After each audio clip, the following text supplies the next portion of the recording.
Why you feel guilty when you finally choose yourself. The psychology of healthy self-priority. The pattern interrupt.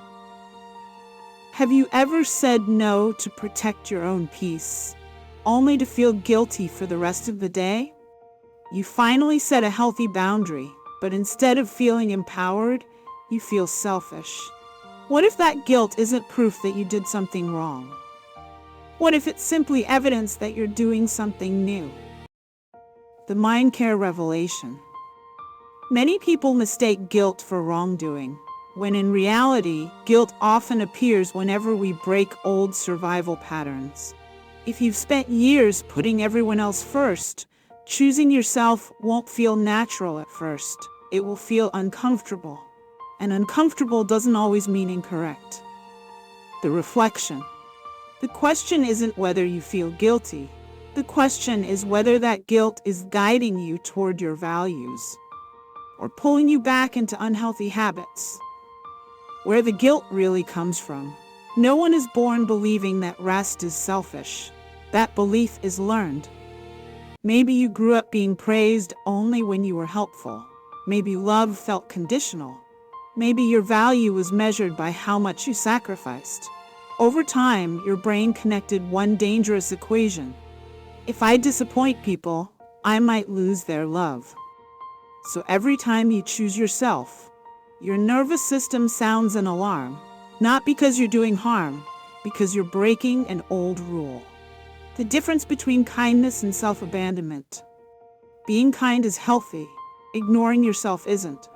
Helping others is beautiful. Losing yourself to keep everyone happy is exhausting. There's a quiet line between generosity and self-abandonment. When every yes to others becomes a no to yourself, your emotional reserves slowly disappear. You begin to live for approval instead of alignment. Why boundaries feel so strange at first. Think of boundaries like building a new muscle. The first workout feels awkward, not because exercise is bad, but because the body is adapting. Emotional boundaries work the same way. The first time you decline an invitation, leave work on time, or protect your weekend, your brain may interpret it as danger. Give yourself time. Growth often feels unfamiliar before it feels freeing.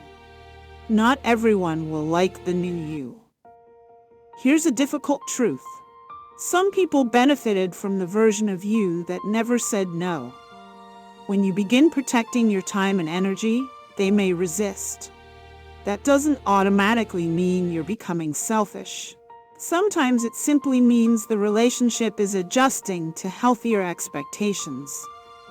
The people who truly care about you may need time to adapt, but they won't require you to betray yourself to earn their respect. Choosing yourself is not choosing against others. This is one of the biggest mindset shifts. Taking care of yourself isn't a rejection of the people you love. It's an investment in the version of you they actually need. A burned-out parent struggles to be present. An exhausted friend has little energy to give. A depleted professional loses creativity. You don't become more loving by constantly running on empty. You become more available when your own well-being is protected, turning guilt into a growth signal. The next time guilt shows up after setting a healthy boundary, pause before assuming you've made a mistake. Ask yourself, did I act with respect? Did I communicate honestly? Did I protect something that truly matters? If the answer is yes, perhaps the guilt isn't a warning. Perhaps it's the feeling of an old pattern losing its grip. The Mind Care Shift. You don't have to earn the right to rest. You don't have to justify every boundary. You don't have to explain every decision that protects your mental health. The healthiest relationships aren't built on constant sacrifice. They're built on honesty, respect, and mutual care. Choosing yourself doesn't make you less compassionate. It makes your compassion sustainable.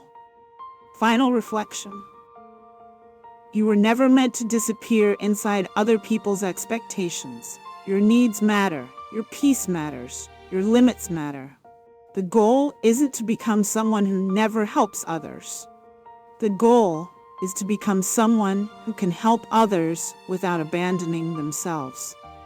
Because the healthiest version of you isn't the one who says yes to everything. It's the one who knows that caring for yourself is part of caring for the life you've been given.